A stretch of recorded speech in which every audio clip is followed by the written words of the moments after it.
네, 오늘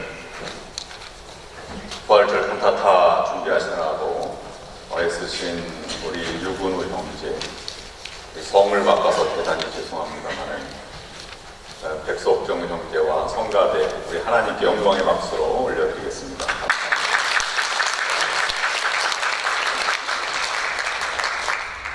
해피 이스터. 네. 오늘 2019년 부활절 아침을 맞이해서 부활절 축하예배에 나온 여러분들에게 죽음의 무덤문을 여시고 다시 살아나셔서 부활하신 그 부활의 은총과 축복이 여러분들과 여러분들 가정 하는 모든 일에 충만하시기를 주님의 이름으로 축원합니다. 현재 가지고 있는 성경 가운데 부활의 증언의 최초의 기록은 복음서가 아닙니다. 오늘 우리가 읽으신 고린도전서 15장 부활장이라고 하는 이 장이 최초의 성경의 기록입니다. 이 부활의 기록은 복음서 중에 가장 먼저 쓰여진 것이 이 마가복음인데요. 마가복음의 저자는 바나바와 바울을 전도 여행 때 따라다니고 수행원으로 있었던 마가 요한이라고 우리가 알려지고 있습니다. 이 마가복음은 네로 황제의 박해가 로마 시내에서 이 로마 시내의 그 불난 것의 원인을 이렇게 덮어 씌우면서 64년경에 극에 달하게 되었는데, 이 마가 요한이 로마에 있는 그리스도인들에게 고난 속에서도 이겨나가라고 편지를 쓰고 복음서를 기록한 것이 마가복음입니다. 그래서 마가복음의 기록 시기는 가장 빠르면 64년 전으로 그렇게 접근하는 것이 가장 합리적입니다. 그런데 바울은 주 51년경에 2차 전도여행을 하면서 세운 교회가 고린도 교회입니다. 그 전에 바로 있었던 아테네에서의 전도여행이 크게 성공하지 못하여서 나는 예수 그리스도의 십자가 외에는 다른 것을 전하지 않기로 작정하고 십자가와 부활을 증거하는 부활의 증인으로 살아가게 되면서 고린도 교회에 도착해서 교회를 세웠는데, 거기에서는 장장 1년 6개월이라고 하는 긴 세월 동안 십자가와 복음의 능력을 전파하면서 교회를 세워 나갔습니다. 그리고 그토록 애쓰고 힘써 세운 개척 교회가 사도 바울이 전도여행으로 분주한 가운데 5년 지난 다음에 전해온 소식은 그렇게 복음에 깊게 뿌리박고 성장한 교회의 모습이 아니었습니다. 고린도 교회는 교회 안에 여러 파들로 나눠져서 분쟁이 있었고, 또 도덕적으로 성적인 문란함이 있었으며, 또 성도 간의 세상 법정에 소송하는 일이 벌어져 있었고, 노사에게 바친 제물을 먹느냐 마느냐 갈등이 있었고, 여성들이 은사를 어떻게 하느냐, 성령의 은사 문제와 성령에 대한 이해 문제 등 크고 작은 문제들이 생겼습니다. 그래서 그것을 하나하나 정리해준 서신이 바로 고린도 전서입니다. 아마 개척시대부터 수많은 설교 가운데, 그리고 전도여행을 하면서 마가가 바울에게서 들은 이 아주 열정적이고 신선한 복음의 이야기를 기록한 것이 바로 마가복음이고, 또 고린도전서는 사도 바울의 그 뜨거운 신앙의 열정과 부활에 대한 증언을 우리가 오늘 본문에서 만나볼 수 있는 것입니다. 부활장으로 알려진 고린도전서 15장은 부활을 세 가지로 점진적으로 우리에게 알려주고 있습니다. 그것을 오늘 이 아침에 부활의 날 아침에 묵상하고자 합니다. 첫 번째는 부활에 대한 하나님의 능력이 패배주의와 우리의 소심함을 벗어버리게 한다는 것입니다. 여러분, 부활이라는 말에서 가장 먼저 떠오르는 것이 무엇입니까? 그것은 소생, 다시 되살림, 다시 일어섬, 또는 다시 회복한 능력, 이렇게 우리가 이해하고 있지 않습니까? 우리 인생에 있어서는 다 끝나기 전에 우리를 지배하고 있는 것이 있는데요, 이 마귀의 권세, 아니면 부정적인 생각들, 아니면 패배주의, 아니면 소심함이 우리를 자리 잡고 있다는 것입니다. 근데 사도 바울은 고린도전서 15장 1절부터 11절까지 자신이 체험한 부활의 체험을 전하면서 어떻게 패배주의와 소심함을 벗어버렸는지를 기록하고 있습니다. 8절 말씀에 부활의 주님이 만삭되지 못한 자신에게 나타났다 이렇게 언급을 하고 있으며 9절 말씀에는 사도 중에 가장 작은 자에게도 나타나셨다라고 기록하고 있습니다. 사도 바울이 적은 자입니까? 작은 자입니까? 그는 전도여행을 떠났으며 주님을 위해서 순교를 하였으며 신약 성경 가운데 13권 많게는 그렇게 기록한 이 초대교회에 없어서는 안 될 위대한 업적을 남긴 사도 바울입니다. 그런데 그는 스스로 작은 자로 여겼고 사도 중에 가장 작은 자, 만삭되지 못한 자, 죄인의 괴수 이렇게 고백을 하고 있습니다. 그런데 그것을 극복한 것은 주님을 만나고부터입니다. 십자가의 구속의 은혜와 부활의 주님을 만나고 나서부터 그는 전적으로 부활의 능력의 소유자가 된 것입니다. 서로 싸우고 분쟁하고 있는 고린도 교인들에게 이 패배주의를 극복하고 다시 부활의 능력으로 일어설 것을 말씀해주고 있는 것입니다. 부활의 능력이 사도 바울이 전하려고 하는 궁극적인 목적이었기 때문입니다. 사실 우리도 돌아보면 우리가 위대한 사람이 별로 없습니다. 우리도 강하지 않고 쉽게 무너지고 시험받고 좌절하고 또는 실패를 경험하게 됩니다. 그러나 부활의 능력을 힘입 보면 강한 부활의 능력으로 살아갈 수 있게 되는 것입니다. 여러분 모두가 부활의 능력으로 패배주의와 아니면 소외감 이런 모든 것들을 극복해 나가셔서 다시 활기찬 여러분들의 삶이 될 수 있기를 주님의 이름으로 축원합니다. 사람은 자기의 약점과 작은 점을 극복하기 위해서 스스로 노력합니다. 그래서 사도 바울은 스스로 극복되는 것이 아니라 부활의 능력으로 덧입기를 바라는 마음입니다. 그래서 연약함을 스스로 극복하려고 하니까 다툼과 미움, 증오가 자리 잡게 되어 있습니다. 다툼과 미움이 없다면 또 다른 그럴 만한 힘도 없으면 사람은 자포자기 또는 열등감에 빠져버리게 됩니다. 부활은 그러나 모든 것을 극복하는 능력입니다. 죽음마저 부활을 이기지 못하였습니다. 여러분의 부활의 능력으로 헐헐 날아오르는 그런 여러분들이 될 수 있어야 할 것입니다. 패배의식, 소극적인 것을 극복하기 전에 소심함을 던져버리기 전에 부활을 덧입으면 그것이 지나가게 되는 것입니다. 로마서 8장 35절 말씀에 이렇게 강조하고 있습니다. 누가 우리를 그리스도의 사랑에서 끊으리요? 환난이나 공고나 박해나 기근이나 적신이나 위험이나 칼이랴.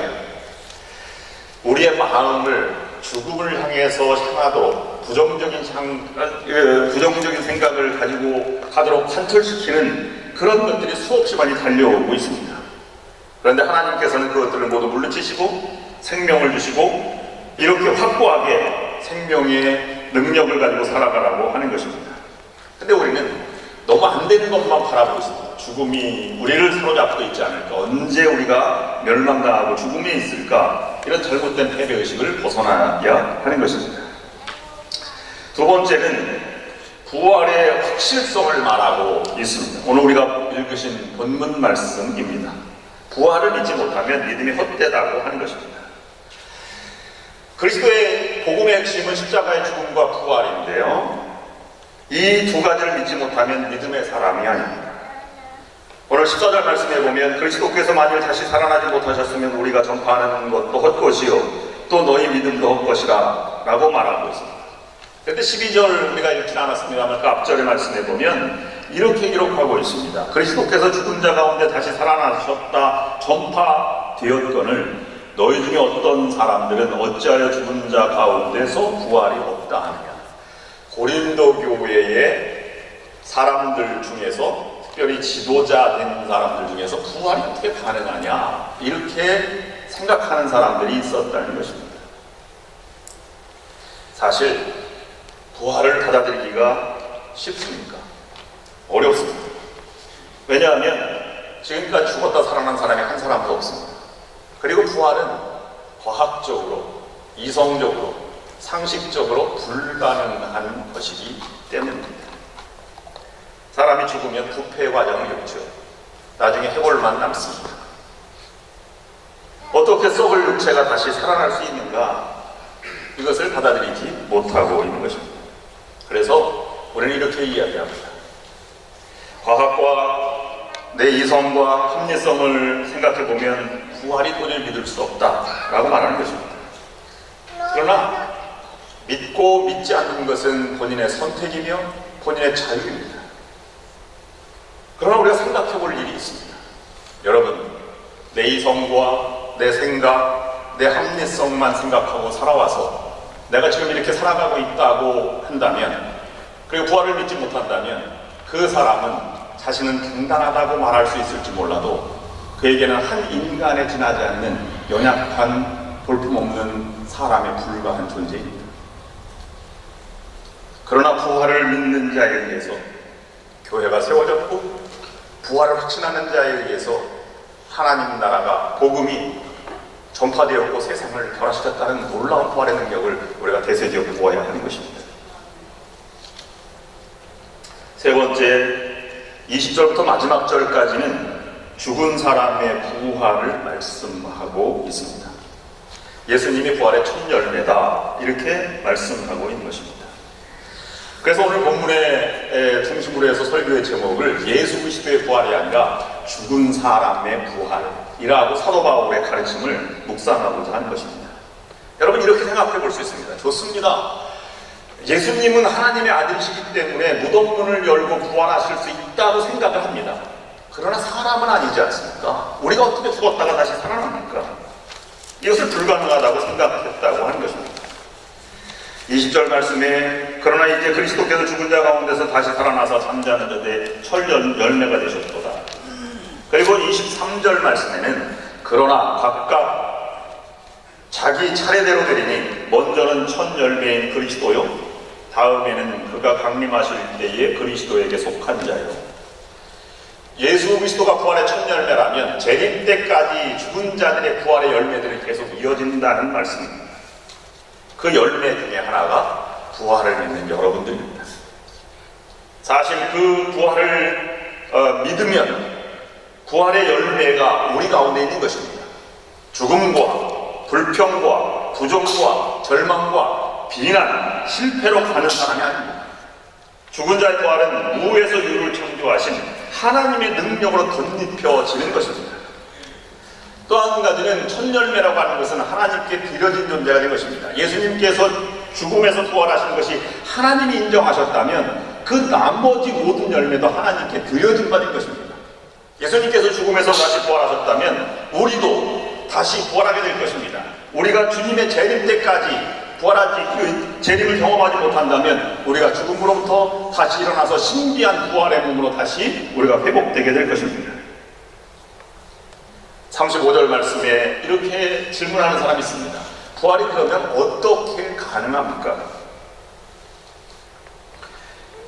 그것을 묻는 질문에 36절 말씀에서 어리석은 자여 라고 사도 바울이 말하고 있습니다. 성경이 말씀하는 것을 받아들임이 먼저라고 얘기하는 것입니다. 단순한 사건으로 받아들이고 그 열매로 살아가는 존재가 되어라 라는 말씀입니다. 여러분, 두 어린아이가 있습니다. 각자 손에 씨앗이 들려져 있습니다. 한 아이는 즐거운 마음으로 밭에 씨앗을 뿌렸습니다. 그런데 반면 한 아이는 엄마에게 질문합니다. 나는 이 씨앗이 어떻게 싹이 나고 어떻게 자라는지를 알지 않으면 씨를 못 뿌리겠어. 나는 꼭 알아야 해. 엄마, 이 씨앗이 어떻게 해서 나오는 거야? 라고 질문했습니다. 엄마가 말합니다. 참 기특하다. 우리 아이 영특하기도 하지. 씨앗이라는 말이야, 땅속에 들어가서 적당한 봄의 온도를 만나고 또 습도를 만나고 공기, 산소를 만나면 그것이 발화가 되어서 새싹이 나오는 것이란다. 그런데 아이가 질문합니다. 왜 온도가 필요하고 왜 습도가 필요하고 왜 공기가 필요해? 나는 그것이 왜 어떻게 그것이 필요하는지 모르면 나는 씨앗을 심지 않겠어. 엄마가 기특하다고 생각했다가 나도 놀라잖았거든. 나중에 내가 크면 알아봐. 아이는 또 졸라댑니다. 나는 이것을 알기 전에는 절대 씨앗을 뿌리지 않겠어. 여러분, 두 아이의 똑같은 씨앗을 들고 있지만 하나이는 잘 모르지만 뿌려서 꽃이 피고 자라고 열매를 맺는 것을 보고 감격해합니다. 하나이는 이해될 때까지 뿌리지 않는 것 가지고 늘 아직까지도 씨앗을 뿌리고 준비하고 있는 단계, 어떤 삶이 아름다운 삶이 되겠습니까? 부활의 사건은 어떻게? 라고 하는 질문에 뛰어넘는 것입니다. 그 결정을 받아들이고 의미를 되새기고 그 많은 부활을 믿는 사람들에서 복음이 증거됐고 2000년 전에 일어난 그 사건으로 말미암아 수많은 사람들을 변화시켜 왔습니다. 내가 아무리 부활을 부정한다고 해도 2000년 동안 변화된 수많은 위인들에 비해서 내가 크다, 더 위대하다고 말할 수는 없을 것입니다. 부활의 천년을 내는 그리스도입니다. 부활을 믿는 우리가 그 다음입니다. 우리는 지금 그리스도의 부활에 참여하고 살아가야 하는 존재입니다. 그러므로 여러분의 삶 가운데는 절망과 좌절보다는 생명과 능력과 기쁨과 은혜가 충만한 삶이 되어야 할 것입니다. 그것이 부활의 열매를 가지고 살아가는 여러분들의 삶이 되어야 할 것입니다. 부활의 증인으로서 복음을 전하며 죽어가는 일에 참여하는 그런 여러분과 우리 교회가 될 수 있기를 주님의 이름으로 축원합니다. 이 시간